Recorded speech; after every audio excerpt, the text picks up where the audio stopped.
113페이지 40분부터 30강 수업이 시작되겠습니다. 자, 40강 수업부터 113페이지 40분부터 여러분과 함께 동행하면서 수업을 시작해 봅시다. 40번 침투 탐상 시험 방법 및 침투 지시 모양 분류에서 각 용접부의 시험체와 침투액의 온도 22도씨일 때 적용하는 표준 현상시간은, 이 현상시간은 뭐 어떤 재료든지 그 방법에 관계없이 7분이다 라는 거 이제 여러분 알고 있을 겁니다. 41번 다른 비파계 검사와 비교했을 때의 방사선 투과 시험의 특징에 대한 설명으로 부적합한 것은 표면 균열만을 검출할 수 있다. 이거는 방사선의 역할이 아닙니다. 그죠? 침투 비파계나 자기 비파계나 와전류가 주로 표면 결함 검출한다는 것은 이미 알고 있습니다. 자, 그 다음에 42번 다음 중 침투 탐상 시험으로 검출할 수 있는 결함이 아닌 것은 해놨습니다. 단조품의 겹침 검출, 주조품의 열간 터짐 검출, 용접부의 표면 균열 검출, 이거는 다 이런 사항은 침투 탐상 시험으로 검출할 수 있습니다. 그런데 주조품의 내부 수축공 검출, 이거는 내부 결함인데, 쉽게 말하면은 내부 결함 탐상은 방사선 탐상 시험하고 초음파 탐상 시험, 중성자 투과 시험이 있는데 그 중에서도 주조품의 내부 수축공 검출은 방사선 탐상 시험이 가장 우수합니다. 43번 침투 탐상 시험 및 침투 지시 모양 분류에 따른 현상제 적용 방법 중 열풍순환 건조기를 사용하지 않는 것은 해놨습니다. 보면은 수용성 현상제 건조해야 되잖아요. 물 현탁성 현상제 W도 건조해야 되고, 그 다음에 습식 현상제, 이거는 A와 W 두 가지가 다 해당됩니다. 건식 현상제는 아니죠. 그죠? 자, 44번 배관 용접부 비파계 시험에서 도관을, 이게 사실은 한자인데 파이프를 도관이라고 합니다. 도관 일반 부분일 경우 침투 탐상 시험에 대한 지시 모양 분류 및 합격 판정 기준으로 옳은 것은 이렇게 되어 있습니다. 독립 지시 모양은 독립하여 존재하는 개개 침투 지시 모양으로 세 종류로 구분한다. 이거 맞죠? 그죠? 그런데 여기에서 지금 여기 아닌 걸로 나와 있느냐 하면은요, 여러분 요거 이제 요즘으로는 안 맞습니다. 이게 옛날 규격에서는 균열은 별도로 취급하고 독립지시 모양을 선상결함하고 원형상결함 두 종류로 했습니다. 그래서 이게 요즘이 아니고 옛날 규격이었기 때문에 이렇습니다. 요거는 옛날 규격에 따르면 맞습니다. 옛날 규격. 자, 꼭 좀 알아두십시오.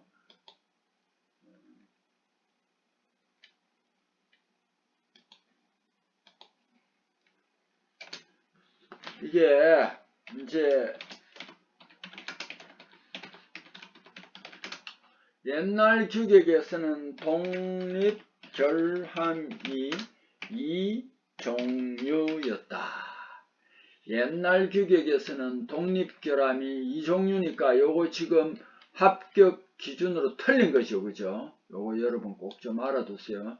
그래서 요 문제는 요 가번은 꼭 좀 알아두시고, 연속 침투 지시 모양의 길이는 침투 지시 모양의 개개 길이 및 상호 사이의 값을 더한 값을 한다. 요게 맞습니다. 독립 지시 모양 및 연속 침투 지시 모양은 한 개의 길이가 10cm 이하는 합격으로 간주한다. 요거 아닙니다.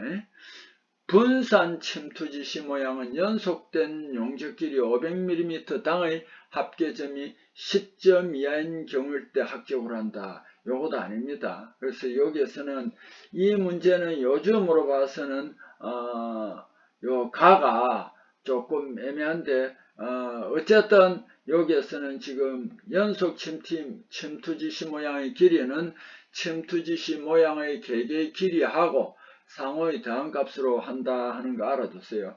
다와 라는 이게 우리가 생각하는 거하고 엄청 거리가 멉니다. 그러니까 여기에서는 나가 맞고 가는 전에 규격으로 했을 때는 여기에 틀렸다라는 겁니다. 그래서 아마 요즘 규격으로 할 때는 이런 문제는 안 낼 겁니다. 만 낸다면은 세 종류로 구분한다가 안 할 겁니다. 그래서 여기 이제 옛날 규격을 적용했을 때 여기에서는 이 가도 틀린 겁니다. 옛날 규격에서는 독립결함이 두 종류였으니까. 그리고 이 44번 문제는 썩 좋은 문제는 아닙니다. 지금 현재로서는. 자, 와전류 탐상시험에서 와전류의 특성을 설명한 것 중 틀린 것을 내놨습니다.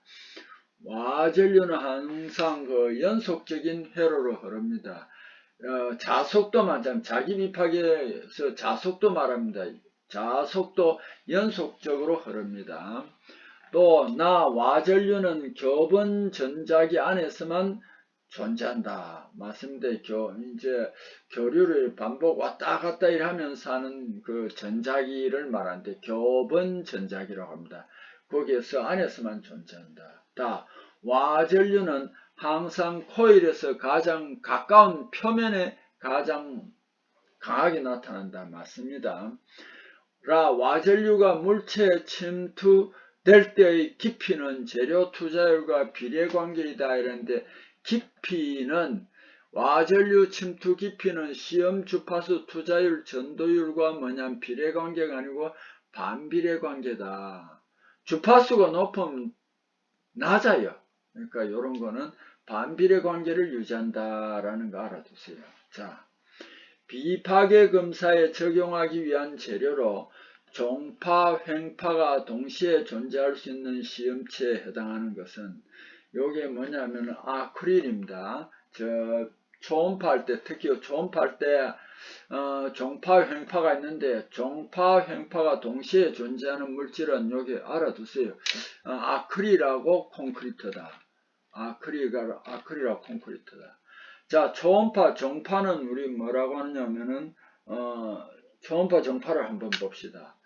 파동이 진행하여 나아가는 방향하고 매질의 진동 방향이 같을 때는 매질은 앞뒤로 왔다 갔다 합니다. 그럼 파동이 뒤에서 치는 걸 앞으로 쭉 밀어갑니다. 그럼 파동이 앞에 나올 때 매질이 앞으로 가면은 매질이 흩어져서 앞으로 빨리 나갑니다. 그런데 파동이 앞으로 가는데 또 매질이 뒤로 올 때는 매질이 순간적으로 뭉쳐집니다.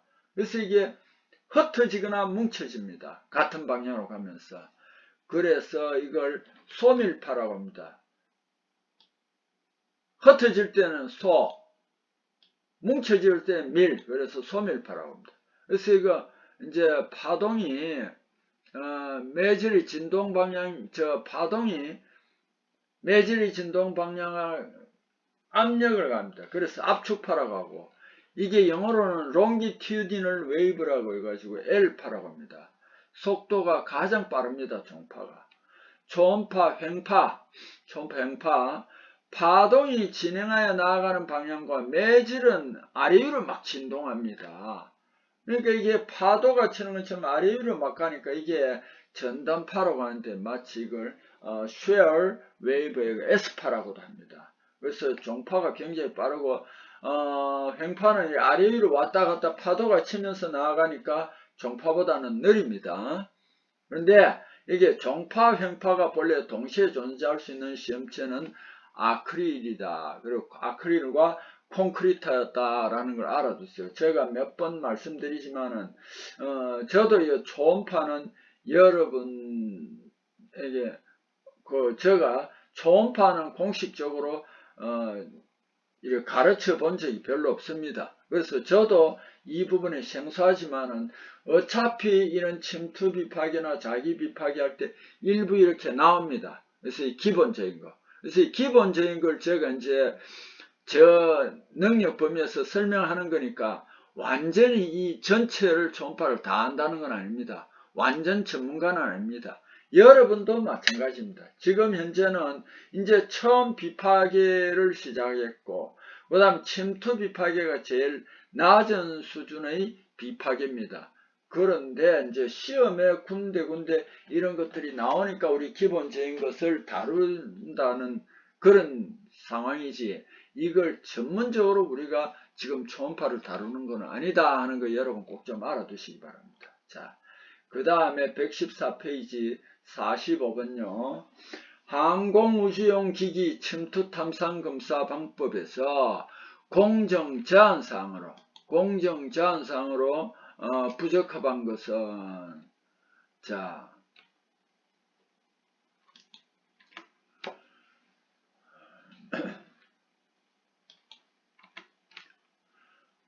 항공우주용 기기의 침투 탐상 시험에서 제품의 최종 수령 검사에는 형광 침투액 계통의 침투액을 사용할 수 없다가 아니고, 이게 정밀한 것은 형광입니다. 사용할 수 있습니다. 염색 침투액을 사용하는 검사는 같은 면에 대해 형광 침투액을 사용하는 검사 전에 사용할 수 없다.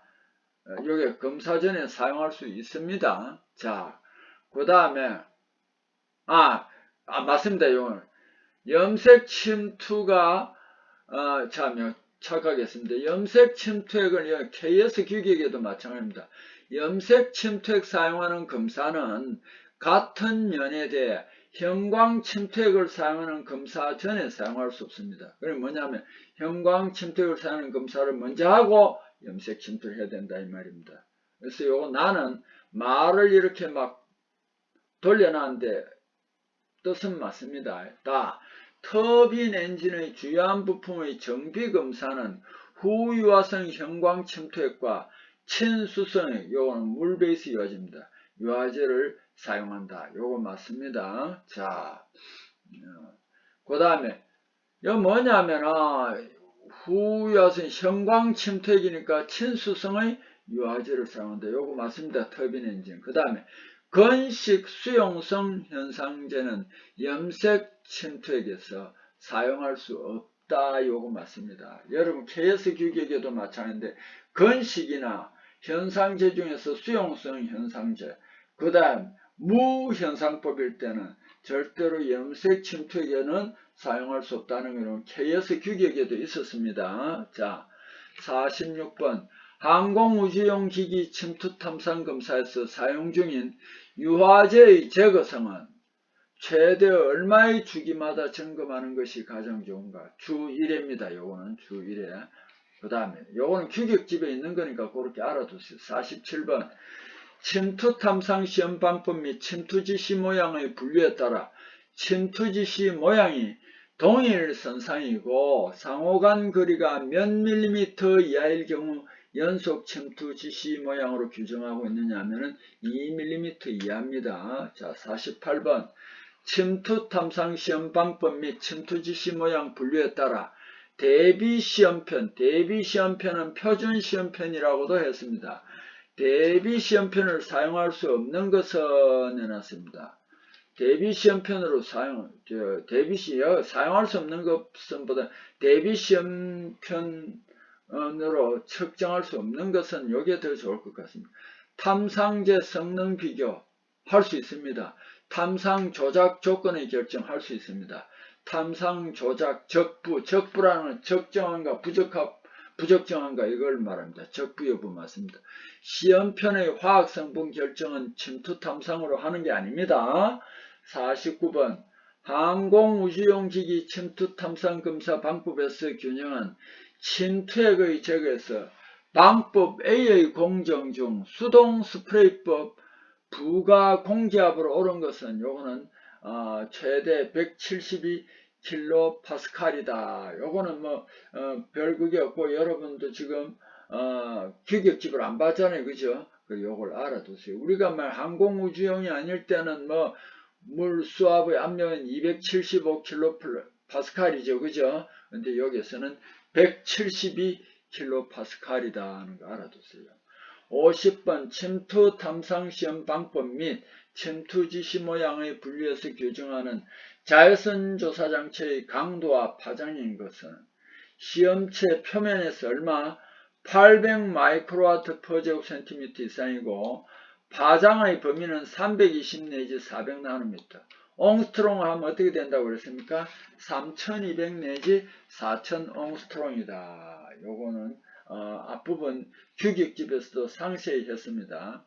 그 다음에 51번 침투 탐상 시험 방법 및 침투 지시 모양의 분류에서 현상 처리 후 건조 처리 과정이 필요한 탐상 방법은 무엇인가? 현상 처리하고 나서 건조 처리한다는 것은 현상제가 습식일 경우를 말합니다. 그래서 간은 보면은 FB니까 기름 베이스 유화제를 하니까 물로서도 한번 씻는데 건조를 왜 안 하느냐? 현상이 습식입니다. 수연탁성. 그러니까 요게 이 문제에서는 가가 맞습니다. 자, 나는 A가 여기 있으니까 물로 씻으니까 요 다음에 이제 건조를 해야 되고 다에는 FCS니까 이거는 건조할 필요가 없고 라에는 FBS입니다. 요건 속건식이니까 필요 없고 B는 후야성 형광 침투 탐상이니까 유화제하고 그 다음 물을 쓰고 씻고 그 다음에 이제 현상하기 전에 건조를 해준다. 그래서 여기 가번이 이 문제에 해당하는 문제다 하는 거 알아두십시오. 그 다음 또 넘어갑시다. 115페이지입니다. 와전류 비파계 검사가 또 나오네요. ET, ECT, 전자유도 시험에 해당하지 않는 방법은 내놨습니다. 펄스 에코 검사는 초음파입니다. 펄스 에코 검사. 초음파에서 요걸, 펄스 방사법에서 요걸 제일 많이 씁니다. 임피던스 검사. 이 와전류에는 임피던스 검사를 할 수 있고 위상 분석 시험을 할 수 있고 변조 분석 시험을 할 수 있다는 거. 요거는 여러분이 꼭 좀 알아두십시오. 펄스 에코 검사는 초음파다. 자, 임피던스에 대해서 한번 읽어봅시다. 교류 회로에서 전류가 흐르기 어려운 정도이다. 우리 전류에서 같으면 저항과 비슷한 역할을 하는 거예요. 저항과 마찬가지로 소모, 저장, 소모하기도 하고 저장하기도 하고 소모, 저장, 부하 요 세 가지로 나눕니다. 부하는 뭐 힘이나 이런 게 걸리는 거고 저장도 하고 소모도 되고 이게 임피던스입니다. 요거 좀 알아두시고 도선을 따라 전류가 흐를 때 주파수 구조에 따라 자기장으로 에너지가 축적되는 것을 인덕턴스나 전기장으로 에너지가 축적되는 커패시턴스로 에너지가 축적되면 외부에서 보기에 에너지 소모된 것처럼 보인다. 자, 여기 자 도선을 따라 전류가 흐르잖아요. 그죠? 주파수나 구조에 따라 자기장으로 에너지가 축적되는 그걸 뭐라고 인덕턴스나 전기장으로 에너지가 축적되는데 그게 이제 커패시턴스. 에너지가 축적되면 외부에서 볼 때는 에너지가 소모된 것처럼 보입니다. 물론 실제 소모될 때도 있습니다. 여기에 보면은. 그래서 대체로 축적 후 교류 상황에 맞게 에너지가 재활용되게 된다. 그래서 어쨌든 위에 요거 보여 소모, 저장, 부하. 소모도 되고 저장도 되고 이제 하중이 걸린다. 요게 이제 임피던스다. 반드시 소모되는 것도 있지만 소모되는 것처럼 보이고 축적된다. 그런데 여기서는 이제 세 단계가 소모, 저장, 부하다. 요런 정도로 알아두세요. 임피던스는 와전류에서 임피던스는 소모, 저장, 부하다. 요 정도로 꼭 알아두십시오. 자, 그 다음에 항공우주용 기기 침투 탐상 시험 방법에서 침투액의 적용에 대한 설명으로 틀린 것은 침투액의 침투 시간은 요거는 항공우주용 기기입니다. 침투액의 침투 시간은 특별한 지시가 없는 한 최소 10분이다. 10분. 그 너무 오래 하면 안 된다. 이거 항공우주용에 그렇게 규정이 됐다. 침투액 침투 시간이 2시간 초과하면 건조되지 않게 다시 도포를 해줘야 된다. 항공우주 규격입니다. 침투액은 이제 침지법으로 담급니다. 침지법으로 적용할 경우의 침지 시간은 침투 시간의 담그는 것은 침투 시간의 3분의 1 이상을 한다. 침투 시간 중 침투액이 국부적은 제가 늘 그랬죠. 부분적이라고. 여기에 국부적은 한자로 부분적이다. 부분적으로 모이지 못하게 하려고 시험품을 회전시키거나 움직이게 한다. 여기 침투 탐상 시험할 때 이렇게 한다. 여기 이제 그 기술적으로 움직이면은 그 부분적으로 모이지 않는다. 자, 여기에 항공우주용 기기의 침투 비파괴 검사 방법. 침지 시간은 침투 시간의 2분의 1 이상으로 한다. 여기에는 뭐라고 해놨습니까? 3분의 1 이상으로 한다 했는데 여기에 2분의 1 이상으로 한다. 요걸 여러분이 꼭 좀 알아두시기 바랍니다. 그래서 여기에 틀렸다 이 말입니다. 그 다음에 53번 침투 탐상에서 규정한 세척제거에 대한 설명으로 옳은 것은 해놨습니다. 염색 침투액을 사용할 때 수온은 특별한 규정이 없는 경우 50도가 아니고 10 내지 15도 수온이죠. 수온은 10 내지 40도입니다. 염색 침투액은 제거 처리 후 깨끗한 헝겊으로 닦아 세척을 확인한다. 그렇죠. 헝겊이나 킴 타올즈로 닦아 확인합니다. 그 다음에 다 제거 처리를 하여야 할 경우 세척액에 침지할 때가 효과적이다 아닙니다. 제거 처리를 할 때는 세척액에 하는 게 아니고 킴 타올즈나 헝겊에 여기에다가 이제 보통 제거제라고 합니다. 용제 제거선 거기에 듬뿍 뿌려가지고 그거로서 이제 닦는다. 세척액에 침지하지 않는다. 세척 효과를 얻기 위하여 수압은 300kPa이 아니고 275kPa 이하로 합니다. 그래서 아까 항공우주는 175였죠. 그죠? 자, 세척할 때의 수온은 15, 50보다는 10 내지 40, 온도는 조금 차이가 있습니다. 알겠죠? 세척할 때의 수온은 10 내지 40, 15, 50 해도 되겠죠. 수압은 그 대신 275kPa 이하 적용하고 염색 침투액은 헝겊으로 세척한 것을 닦아내며 침지법 적용하지 않는다 하는 거 알아두세요. 항공우주용 기기 침투 탐상 검사 방법에서 염색 침투 탐상 장치의 관찰 장소의 백색과 혹은 자연광의 조도는 이게 말이죠. KS 규격하고 다르죠. 1000룩스 이상에서 관찰한다. 조도가 말이죠. 그 다음에 우리 KS 규격에서는 500룩스 이상이라는 것 알아두십시오. 그 다음에 누설 비파괴 검사 이것도 굉장히 많아요. 종류가. 근데 할로겐 누설 비파괴 검사를 여기서 또 이제 설명하고 있습니다. 할로겐 누설 비파괴 검사에서 가열 양극 할로겐법의 장점을 설명한 것 중 틀린 것은 사실 이 부분도 저도 이걸 누설 비파괴 검사 할로겐 누설 비파괴 검사 별로 제가 다루지를 않았습니다. 근데 이런 문제를 이제 냈을 때는 이 문제를 공부를 해가지고 여러분이 이해를 할 수 있을 겁니다. 자, 밑에 한번 봅시다. 가열양극 할로겐법의 장점은 요거는 대기압에서 작업할 수 있답니다. 대기압에서. 그 다음에 할로겐 추적 가스에만 응답한다. 할로겐 가스 추적 가스에만 응답한다. 그 다음에 기름에 막혀있는 누설은 검출할 수 있다. 요게 직접 아니면 사용이 간편하고 휴대할 수 있답니다.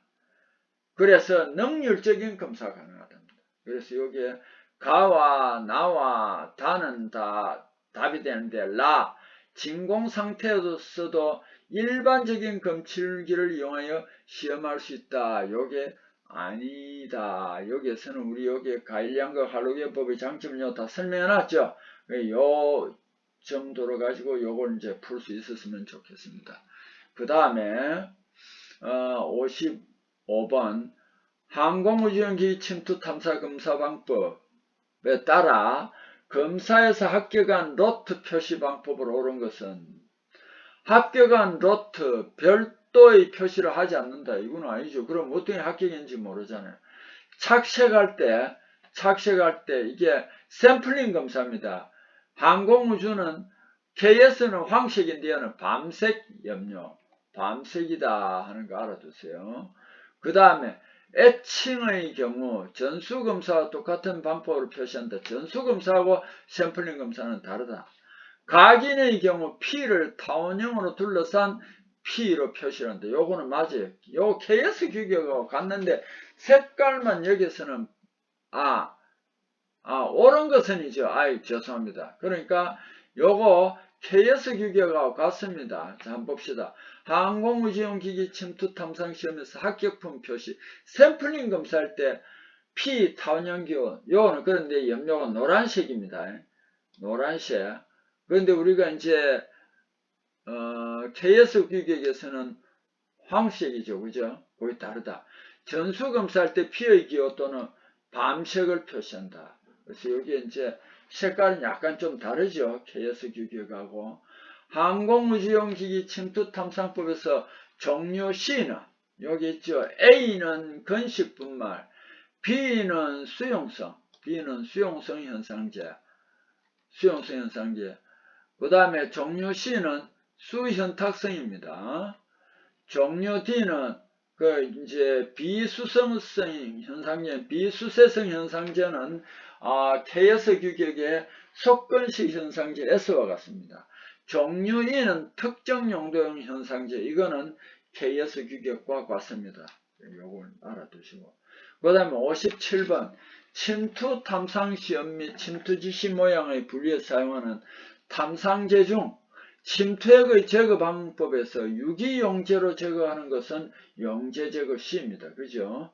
자, 58번 침투 탐상 시험 방법 및 침투 지시 모양 분리에서 염색 침투 탐상 시험할 때 자연광, 백색광 아래서의 조도 시험면에서 얼마? 500룩스 이상이다.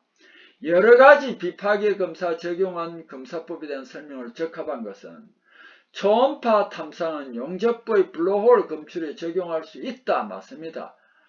자분 탐상 시험은 알루미늄이나 구리관 접착 불량 부분이 잘 이용된다. 아닙니다.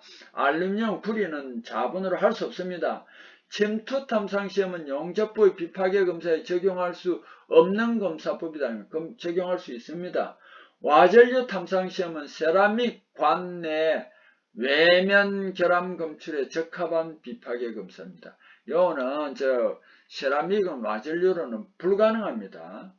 다른 비파괴 검사법과 비교할 때 침투 탐상 시험의 장점이라 볼 수 없는 것은 고도로 숙련된 기술이 요구되지 않는다. 맞습니다. 제품의 형상이나 크기 등의 제한을 받지 않는다. 맞습니다. 다른 비파괴 검사법과 비교하였을 경우 시험 방법이 간단하다. 맞습니다. 온도에 영향을 받지 않으며 정밀 표면의 균열 깊이를 측정할 수 있다. 다 틀렸습니다. 내부 균열 깊이 측정할 수 없고 온도하고 표면 상태에 굉장히 영향을 많이 받습니다. 침투 탐상 시험 방법 및 침투 지시 모양의 분류에 의한 시험 방법 분류 중에서 수용성 습식 현상법은 A다. 요거 내가 몇 번 주의하라고 그랬죠. 잉여 침투액을 제거할 때도 수세성도 A가 됩니다. 그럼 어떻게 구분하는지, 요 A는 하이픈 뒤에 있습니다. 수세성은 하이픈 앞에 있습니다. 그 점이 다르다는 것을 꼭 좀 명심해 주셨으면 합니다. 자, 이 시간도 여러분 저와 함께 동행하여서 열심히 수업에 참가해 주셔서 진심으로 감사드립니다. 수고했습니다.